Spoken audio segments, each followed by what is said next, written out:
Writing for animation has a lot of similarities to writing for live TV because a story I think is a story and it has a certain structure no matter who you follow as your mentor or which writing author you sort of adhere to.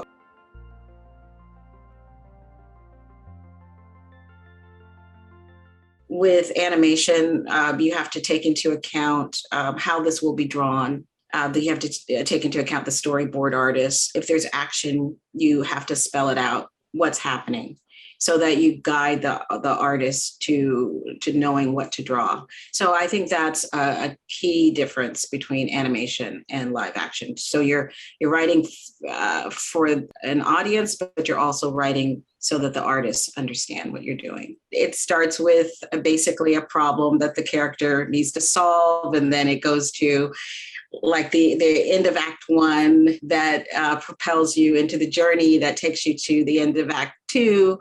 Well, first it takes you to the midpoint and things change, and then it takes you to the end of Act Two, and when things look really dire and it looks like the character's not going to achieve what they had hoped, and then to the resolution. So those things don't change for the animation, but the subject matter is definitely different.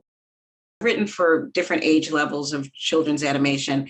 And in the preschool arena, we always have an education consultant who advises the writers and the head writer and the producers of what children would be able to understand, even, the comprehension level, their development level. And so what's appropriate in the scripts or not appropriate in that regard. And if there's something that they think the child might not understand, then we have to explain it. But you have to explain it in as best of an organic way as possible, which can sometimes be a challenge, but sometimes you just have a character say the word and then another character explain it like, yeah, you can't blah, blah, blah, blah, blah, And so then now hopefully the child audience member will understand it. And also you look for things that, in preschool that could be construed as too mean or, too adult or just inappropriate.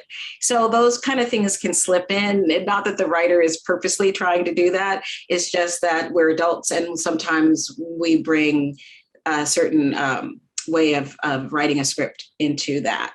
And so that's great that the education consultant is there to read everything and along the way and give input. But it's never overbearing. It's always a positive collaboration of like, oh, okay. And then writing for the older kids, is just taking into account where they are in life. And if you're writing for an older group, like maybe your character is in junior high school and is dealing with adolescence. So what kind of issues come up for that age level? That's where you find the ideas and then you structure it into a story that is also kid relatable. With all these, it all has to be kid relatable. For that show, we weren't in the room every day or every even week. We had what's called a writer's summit where we all came together at the beginning of the season and we brainstormed as a group. And Rob Hoagie is the story editor of that show. So he's in charge of the writing and he was just fantastic. He started off looking at feelings, like what kind of feelings or emotions, do kids go through, and it's everything that adults go through too. So we focused on feelings. And then from there, we focused on like possible storylines that could spark these feelings in children. And, not everything it was used for stories, but it was very fun to just throw things out. And then we went into smaller groups and we brainstormed story ideas from those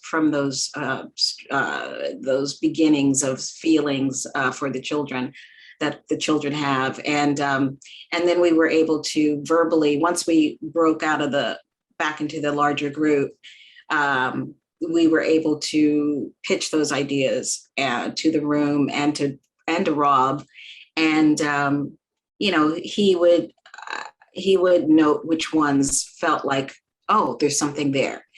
We can go forward with this idea. But it would just be like a paragraph's worth of a story idea that we would pitch out. And then from there, that was basically our writers summit. And he contacted us later, and we were able to take those premises that he really loved in the room and take them forward into outlines and stories and scripts.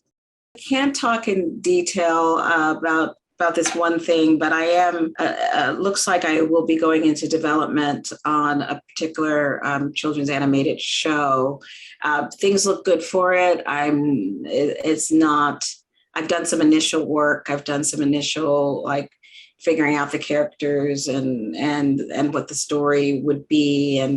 And so I'm really excited about that. And I'm hoping that it does continue on and go into further development. So, but I can't really say what it is right now.